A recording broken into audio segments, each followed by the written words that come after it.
ശിവശക്തൈക്യരൂപിണ്യേ നമഃ. മീനമാസത്തിലെ പൂരം നാൾ പാർവതീദേവിക്ക് ഏറ്റവും പ്രാധാന്യമേറിയ ദിവസമായി പുരാണങ്ങളിൽ പറയുന്നു. ഐതിഹ്യം ഇങ്ങനെയാണ്: മഹാദേവനെ ഭർത്താവായി ലഭിക്കാൻ പാർവതീദേവി കഠിന തപസ്സനുഷ്ഠിച്ചു. ആദ്യ ഭാര്യയായ സതീദേവിയുടെ വിയോഗത്തിൽ ദുഃഖിതനും കോപിഷ്ഠനുമായിരുന്ന ശിവഭഗവാൻ ഉഗ്ര തപസ്സിലായിരുന്നതുകൊണ്ട് പാർവതീദേവിയുടെ പ്രാർത്ഥന കേൾക്കുകയോ ശ്രദ്ധിക്കുകയോ ചെയ്തില്ല. അത് ഭഗവാൻ അറിഞ്ഞിരുന്നില്ല എന്നതാണ് സത്യം. അത്രയ്ക്കും കഠിന തപസ്സായിരുന്നു ഭഗവാന്റേത്. എന്നാൽ ഈ ഉഗ്ര തപസ് തുടർന്നു പോയാൽ മൂലോകങ്ങൾക്കും ആപത്താണെന്നതുകൊണ്ടും അതേസമയം തന്നെ ശൂരപത്മൻ, താരകാസുരൻ എന്നീ അസുരന്മാരെ കൊണ്ടുള്ള ഉപദ്രവം കൊണ്ടും സഹിക്കവയ്യാതെ ദേവന്മാരെല്ലാവരും ഒരു കാര്യം തീരുമാനിച്ചു: ശിവഭഗവാനെ തപസ്സിൽ നിന്നും എങ്ങനെയും ഉണർത്തുക. ശിവഭഗവാന്റെ തപസ് തുടർന്നാൽ ഭയങ്കര വിപത്തുണ്ടാകുമെന്നത് ഒന്നാമത്തെ കാരണം. രണ്ടാമത്, ശിവപുത്രനു മാത്രമേ ശൂരപത്മനെയും താരകാസുരനെയും കൊന്ന് ദേവന്മാരെ രക്ഷിക്കാൻ സാധിക്കൂ എന്നതുമാണ്. അങ്ങനെ എല്ലാവരുടെയും ആഗ്രഹം മാനിച്ച് ലോകത്തിൻ്റെയും ദേവന്മാരുടെയും രക്ഷയ്ക്കായി കാമദേവൻ സ്വയം ത്യാഗത്തിനു തയ്യാറായി. കാരണം മഹാദേവനെ തപസ്സിൽ നിന്നുണർത്തിയാൽ ഉണ്ടാകുന്ന പ്രതികരണം അത്രയ്ക്കും ഭീകരമാണ്. അത് ഏറ്റെടുക്കാൻ കാമദേവൻ തയ്യാറായി.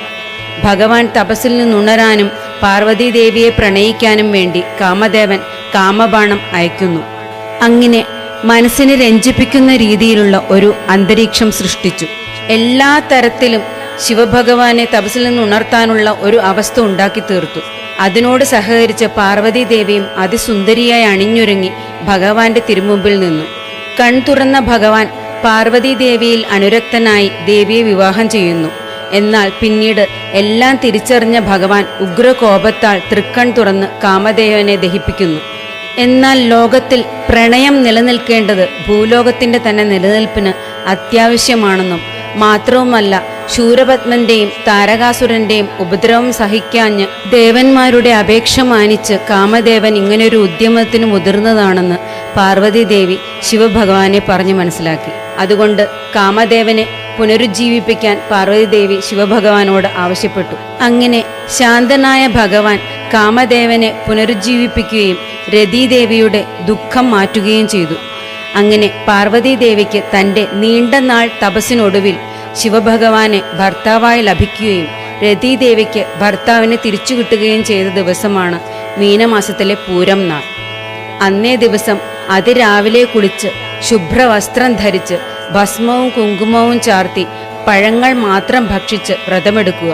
ക്ഷേത്ര ദർശനം നടത്തി വിവാഹിതരായവർ ദമ്പതിമാരുടെ പേരിൽ ഐകമത്യ സൂക്തം അർച്ചന നടത്തുന്നതും കന്യകമാർ സ്വയംവര പുഷ്പാഞ്ജലി നടത്തുന്നതും ഉത്തമമാണ്.